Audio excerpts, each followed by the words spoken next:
Hi guys, it's Jamie and I'm going to show you creating an orb today from which you can create many different projects. So to do this, you're going to need to roll out a slab about the size that I have here. I'd probably say maybe 1.5 pounds of clay. And then you'll also need a container like this. And then if you have some kind of round thing, I'm going to use an orange today. To get my curvature.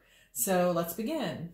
Oh, also you'll need a yogurt top.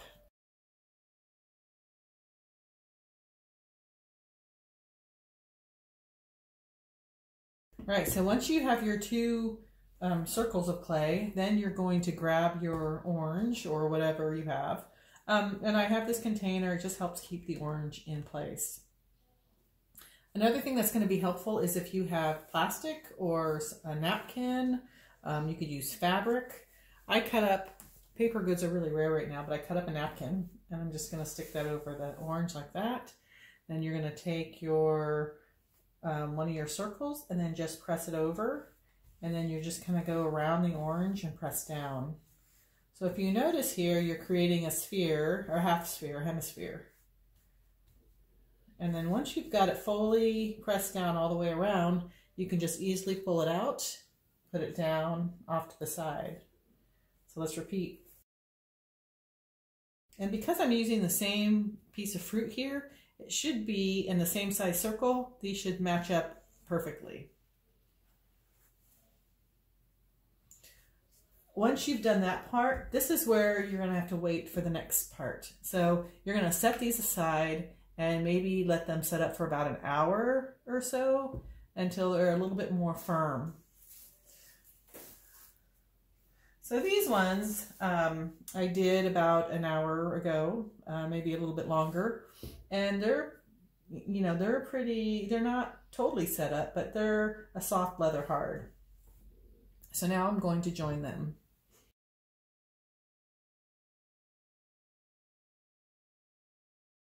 So once you have both slip on both sides, I'm going to join them together and I'm going to just wiggle a little bit to make sure that they all meet up. So what you have now is more like a clam. And so now I'm going to roll another slab into it, a little piece of coil around here, not slab. Using a little comb here. If you don't have a tool like that, you could just be doing your knife all the way around.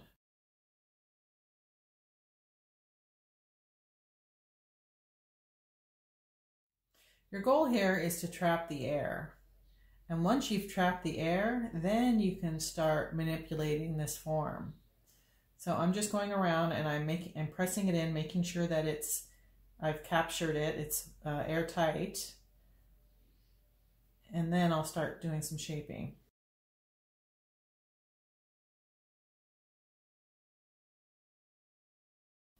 So you can keep adding clay as necessary. And then once it's totally sealed and you've shaped it into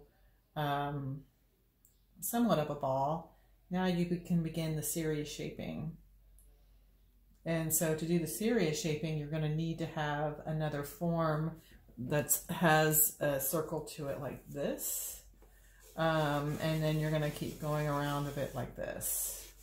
So this is a small like yogurt container. And you could just sit here. This is so meditative.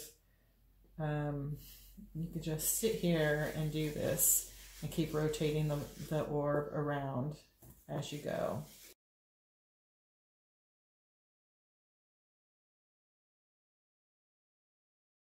So this is, you could sit here and do this for a while just to get this into the shape that you want. And then, as you find imperfections, you could just take some fresh clay and lock it in there.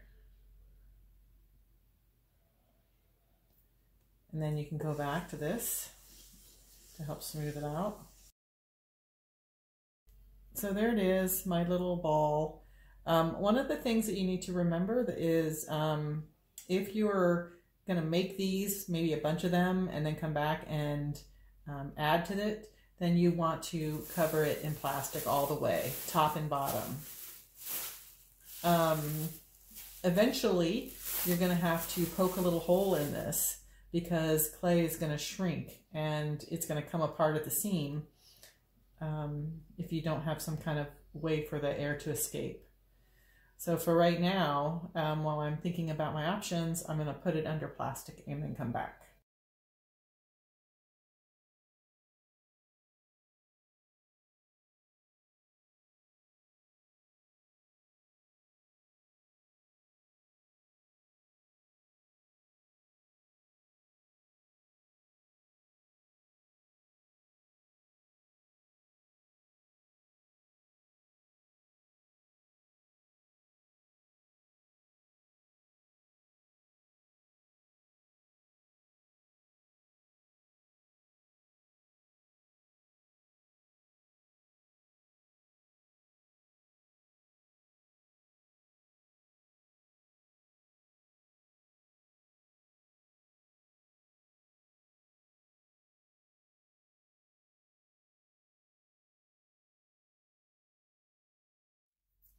All right, so let's say you don't want to do a fish. Let's say you want to try something else out.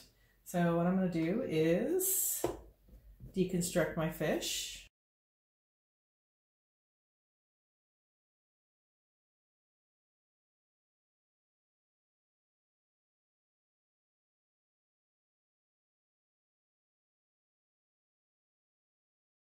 Okay, so let's turn this into a vase of sorts. First thing I'm going to do is create a little bottom for it to sit on.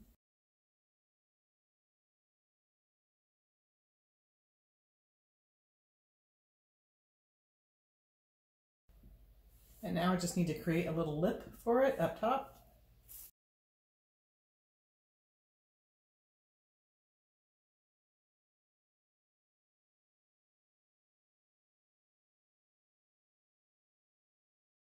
The benefit of doing it this way is now I have a continuous, I don't have to deal with a seam.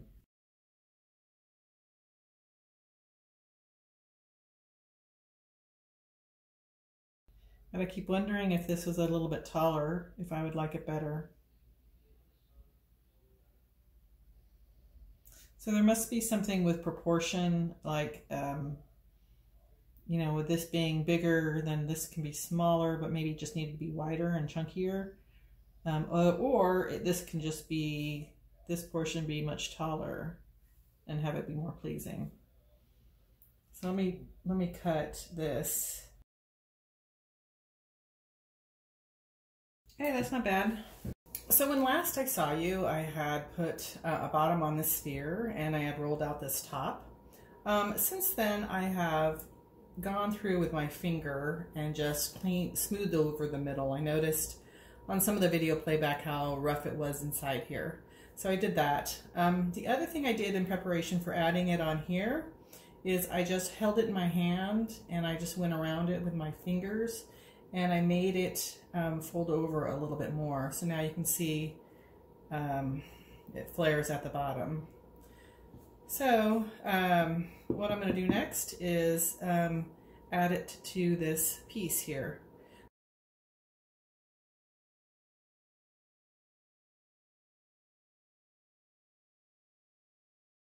Next up, I'm just going to take this chopstick that I've put into a pencil sharpener and made it a pointed edge, and I'm just going to go around the rim and compress. So the very last thing that I'll need to do here is, I mean, I do have some cleanup to do, but I'm going to wait to do that until this is firmed up some more. And when it's firmed up some more, I can still, the clay body, it's still, it's not quite yet the real leather hard. It's a little bit on the soft stage. So I'm going to let it sit up for a little bit, and then when I feel like it's truly leather hard, then I'm going to cut out the middle using the knife. So that's it for this little vase project. So I've showed you turning it into a vase, turning it into a fish. One of the things you could also do is you could turn it into a bird or an owl. So I'm going to show you both of those here. without truly committing to the bird, and then I'll make it into an owl using this one sphere. All right, so the bird is pretty simple. I ended up putting my card up to here thinking, oh, that's a good size wing maybe. And so I kind of used that as my guide for, you know, creating a wing for it. And then also it needs a back tail. So I created this little guy. And now I'm going to trace them out on clay. Put on the wings of the bird. I usually like to have some texture on there. So what you can do is you can raid your closet and see what you have. I happen to have this nice lace shirt. So that's going to be my leaves. So let's, and the thing is, the clay is going to dry, and when it dries, it'll wash out easily. If you had a lot of clay, then I would rinse it outside with a hose first. But if it's just like how I'm going to use it, no harm, no foul, just a quick press and then into the laundry. I always like to, after rolling a texture in, I always like to lift up the slab so it just is not stuck to the bottom. So now I got to figure out where my wing is going to be. I think I'm just going to let it be random.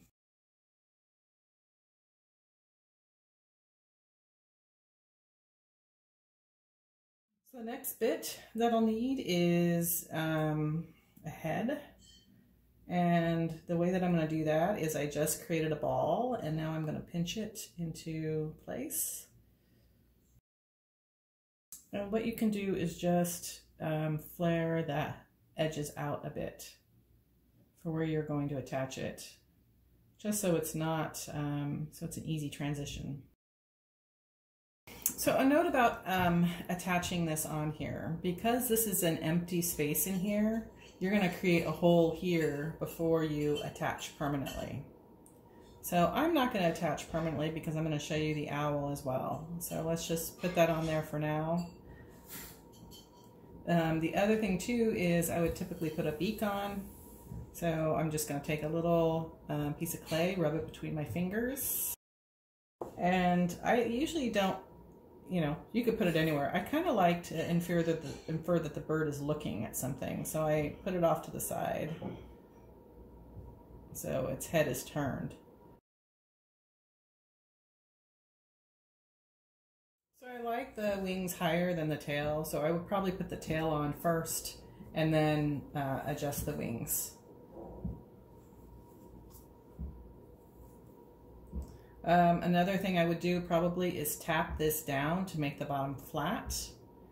And then that's it for the bird. I'm not going to go all the way of working this in, but if I was going to stay with a bird, I would smooth all this in here. I would make sure I had a hole going into the body. And then on the back side, I would have put a coil here to support the back tail. So now you've seen the bird, let's go look at doing an owl. I also cut out pieces for the owl. I cut out smaller wings and a little breastplate. So this breastplate is not something I'm going to cut out here and attach. It's just something I'm going to put on here and mark. You can freehand it, but all I did was just make a little pattern, and then I just like to have it be equal. So I'm going to put this on here. First off, I'm going to show where the eyes go. So I'm going to press that in there. I'm going to draw the shield on. And one of the things you can do with this little breastplate, if you want to give it additional texture, is you could use the corner of the card. So I could just be pressing in like this, and then offset each time. Thinking back to the fish, this would have been good fish scales to do before you added all the appendages. There, now I have a little bit of texture there. And don't worry about these burrs. Once you've finished your bird, you can go back and it dries, you can just easily sand that off.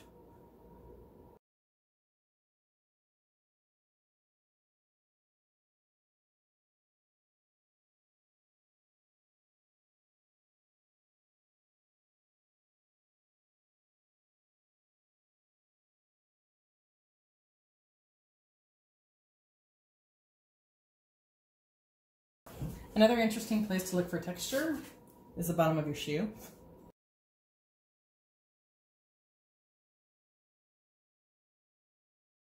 The final piece is to have a little tail in the back, and I am just going to actually cut freeform. Once again, this is such a dangerous hanging piece of clay here. You're just going to have to handle it carefully and hope it doesn't get broken off. But I would put a little coil up in here to secure it. Anyways, this has just been a little video to show you some of the things you could do with a sphere once you have it. So that's my take on doing a little owl. All right, so that's it for now. I hope you're still having fun with clay, and let me know what other orb-like things you come up with. Thanks. Bye-bye.